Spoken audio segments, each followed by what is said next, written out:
In this exercise tutorial, I'm going to be taking you through a TRX side lunge. So first thing we're going to look at is the position of this TRX. So we've actually got the TRX in quite a low position here.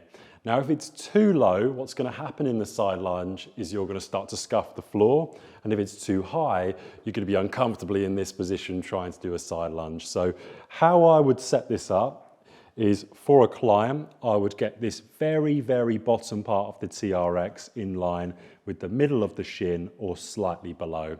That's going to give the client enough range of motion to be able to keep the legs straight when they're doing a side lunge.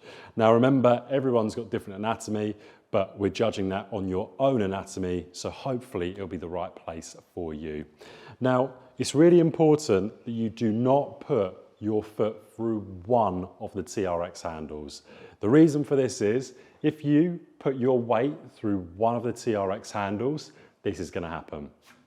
So what we want to do is make sure that we've got the weight through both handles, so we're not going to change the position of the TRX suddenly when you come into the exercise. That's really important from a health and safety point of view.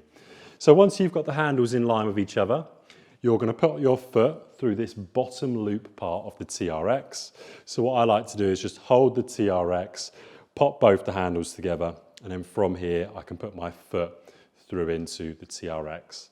So once my foot's in the TRX, I'm going to do this facing the camera. I've got one leg pointing forwards and I've got the other leg straight out away from the body. What I want you to imagine is you're going to come into a lunge position, right? So it's a side lunge position. All you need to do, because the TRX is actually going to track the side lunge for you, all you need to do is a squat. Because when you do the squat and you bring yourself down into the squat, the leg is going to come out. So watch me when I do my squat. I'm going to bring my hips back.